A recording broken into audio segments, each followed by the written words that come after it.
Welcome to the best of first-person episodes from Phantoms and Monsters. Please like, subscribe, and hit the bell icon so you'll be notified of all future uploads. Men in Black supposedly following Roswell crash researcher. I believe the men in black, or what we would call them, are following me. They are tall with the stereotypical black suits, glasses and hats, but in some cases they even wear what looks like cowls or even black bandanas over their mouths. They have pale skin. They haven't approached me yet, as I think they are trying to get a journal from me somehow without having to confront me, although haven't had an opportunity. How they discovered I was creating a journal of my knowledge I am unaware, although I believe it to directly coincide with some of our work in the past. They are very subtle and never directly looking at me, sometimes walking within a crowd or surprising me of how close they might be standing without me knowing, unless I am actively looking out for them. No matter how aloof or involved they may seem in anything, they are too frequent around me to be coincidental. I am not sure who or what they are, but they seem alien from what a human's natural interactions or emotions would be. Here is what I know and believe to be absolutely true. It may be very soon that they confront me directly asking about it, and I feel this to be true. If this happens, I fear they will forcefully take it or something may happen to me. Those that opt not to believe me, great. Those that share my knowledge or can provide any helpful info, please contact me. Here is what I would like to tell the public after all these years. When I was hired to do what I did, I had no idea the direction or scope it would go, as did many of the people I worked for back then. It started as a research and development on understanding UFO activity for the government. It ended up all bought and paid for by huge multi-million-dollar cabals and military engineers and corps that I can only begin to try and understand now. We think the aliens have always been here.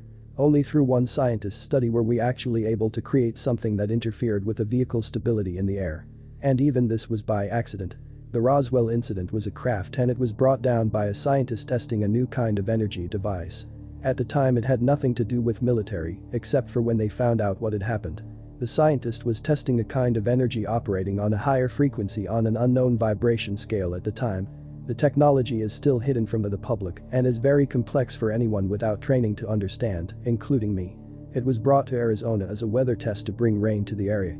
The energy was made to reverberate outwards in a line to the sky and began to show that more rain would come into the area. Eventually it was found that stars would begin to blip in and out or even wobble when the device shot the energy at it. These weren't stars, they were UFO. The scientist became obsessed now with these new UFOs, and more sightings began to be reported. Eventually he determined his device was able to somehow interfere with these lights in the sky, then coined fast walkers flight just by pointing in their direction, eventually bringing one down in Roswell. The craft operated on an energy we barely understood and still don't. The scientists and military soon deducted the crafts actually operated on a resource that we were unaware of, and that this might actually be reason a desert is in fact a desert void of water, plants and animal species. Whether purposely, accidental or simply lack of concern, the alien crafts, as well as perhaps the alien themselves, consume this resource that we are slowly perhaps affected by, ignorant of its very existence until recently. So in some ways the beings are parasitic to our planet, even though they may have been here longer than we have. But it's hard for me to say they are good or bad when I don't even understand the resource they are taking from us. Some believe, though, that the Earth at one point must have had a lot more of whatever this energy or resource is, causing longer life and even more variations in animal species. They do have the craft somewhere and have been making money off its technology ever since. There was a balloon crash in Roswell apparently, but it was a direct malfunction of a balloon to detect Soviet nuclear activity from high altitudes in a different area for reasons unknown. How does a balloon crash? There were 6 beings recovered in Roswell, and back in the 80s, it wasn't as big of a secret as it was now. If you remember or lived in the 80s, it wasn't uncommon to see UFOs on mainstream news investigating nuclear facilities. Of course in the 80s there were no living beings, they had all been preserved in special kind of plastics after the crash. One of them had been alive but soon just kind of stopped. When I saw one, I wasn't thinking as people do today about them, having the fears and stories of abductions already pre-programmed into my understanding. Think about a very small extreme version of a human with Asian descent, and you would be closer than a lot of the fiction on TV. We were biologists working with what we thought were animals, and went about everything in a pretty fascinated yet professional kind of engagement. The beings were small, a lot smaller than the beings now portrayed many times. They were actually only half our size. When you see them in such an atmosphere, your mind treats them more as perhaps mutated humans than an alien. Their eyes were larger than human, but not so dramatically slanted like the common understanding of a gray, and much rounder. Gray is also misleading as their skin is more brown than gray, but I also can't prove that gray colors don't exist. Their anatomy was unlike a human as the insides were very odd yet clean. Back then robots weren't common, but some of the materials inside could have been seen as robotic by today's standards. No wires or anything recognizable, just too clean inside to be discerned as entirely organic, and materials unlike growing tissues inside that were neatly and sparsely oriented. In any case, the crafts quickly seemed to adapt to the old devices, so they haven't been able to bring one down on their own terms since. As for the MIB, I have no idea. VM.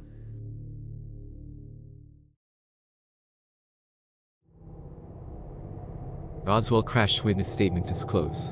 This is a report of an interview I conducted of a person who was at the Roswell crash site.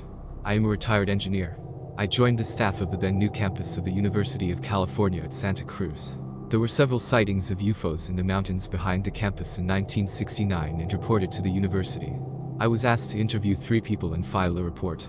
I could find no credibility or evidence in these events, but because it was a small campus, and everybody in the sciences knew what was going on, I got the unwanted reputation of someone who knew about UFOs. One day in 1970, a maintenance worker who I knew well from my church came into my lab and said he had a friend who wanted to talk to me, but did not want to meet in a public place. I suggested we meet at my home that evening. At the time, I did not know he wanted to tell me about a UFO incident. That evening I was told by the 2 men that they had been captured by the Germans during World War II and spent a year and a half in a POW camp. They became good friends during that time and remained so after the war. The individual I interviewed was a welder by trade and after the war was employed at the Roswell Air Force Base welding jigs and fixtures for servicing aircraft.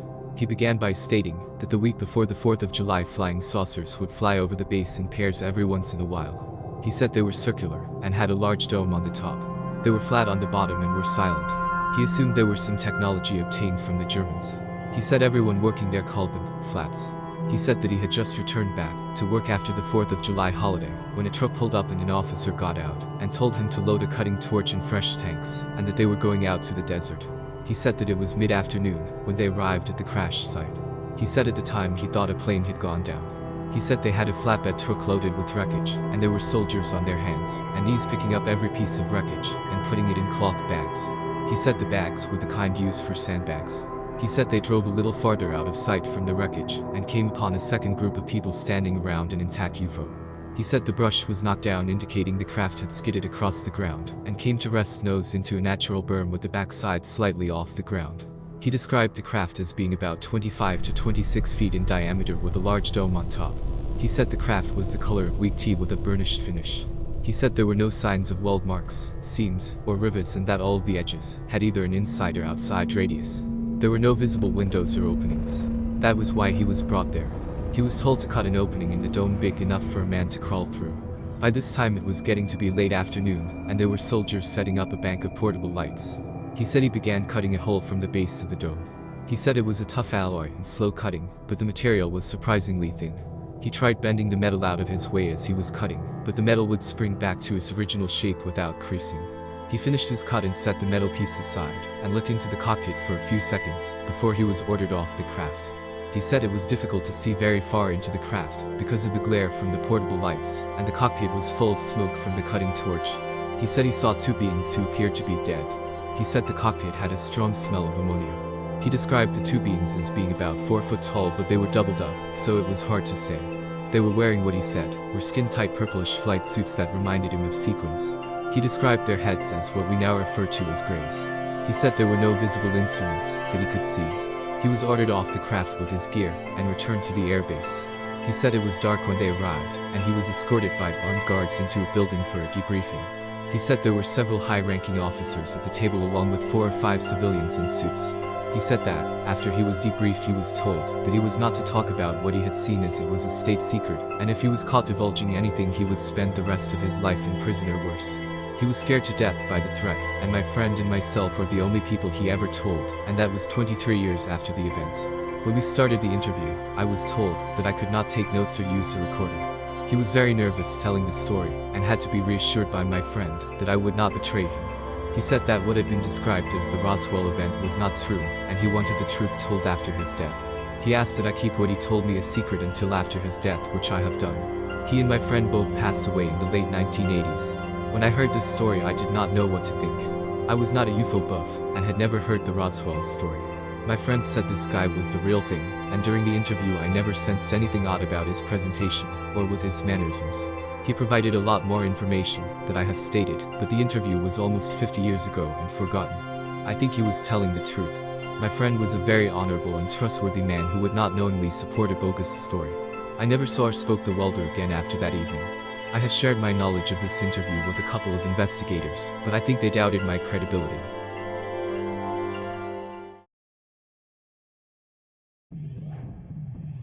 Odd incidents in Roswell. I was in Los Angeles at my mom's house, while my friend was visiting our other friend who had just moved to Roswell, New Mexico. All of a sudden I got a text from Lee. She was very frightened and wanted to know if there were such things as aliens for real. She felt that something was gonna happen to her.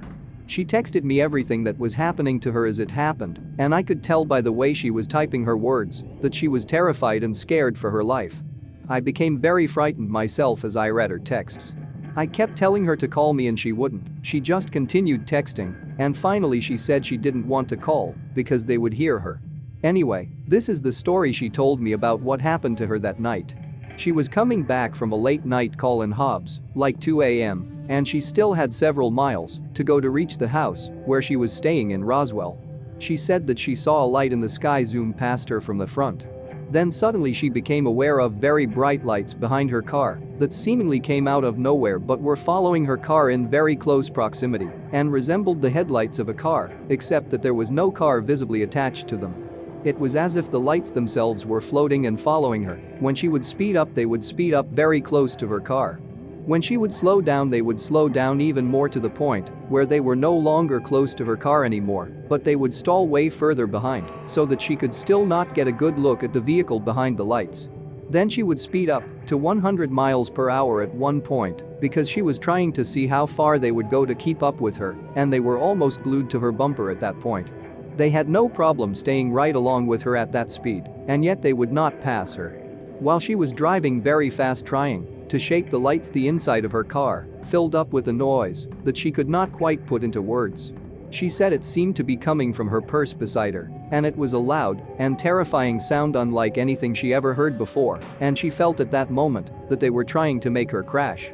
She started noticing all the skid marks on the road that were going off the road in the same direction, and how many there were.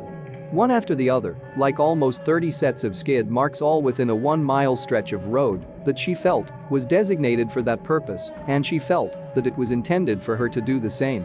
She got the idea that they were amused by her fear and that they could read her mind, and that's why she was afraid to call me, because she felt they would hear her. Almost as fast as the lights appeared, they disappeared, and she resumed her driving normally till she reached her friend's house. She was so scared she couldn't even get out of the car. Our friend had to come get her. She got very ill the next day. She couldn't get out of bed. She was terribly sick for 2 days. Before the incident occurred, she was not one to really care too much one way or the other about other life forms, and she bordered on disbelief in anything she had not seen with her own eyes.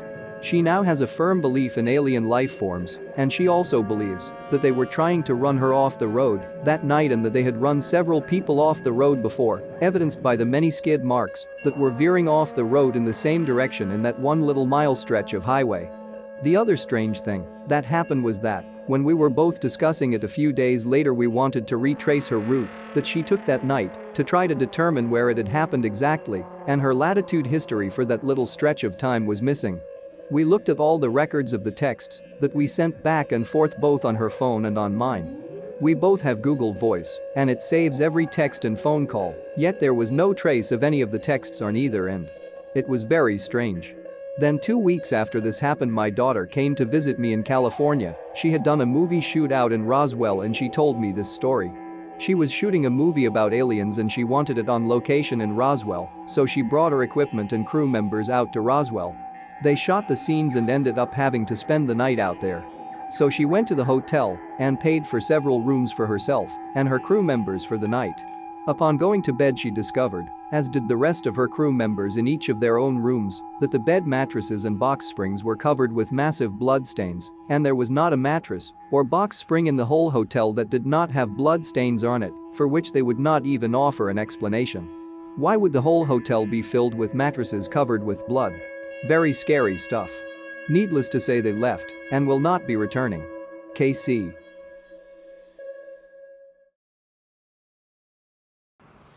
This is Lon Strickler. If you like this program, it would help us if you would give it a thumbs up. Then subscribe and click the bell icon so you get notification when we upload new first-person encounters. We have many more to come very soon. And by the way, if you have a suggestion or an experience of your own, please leave a comment.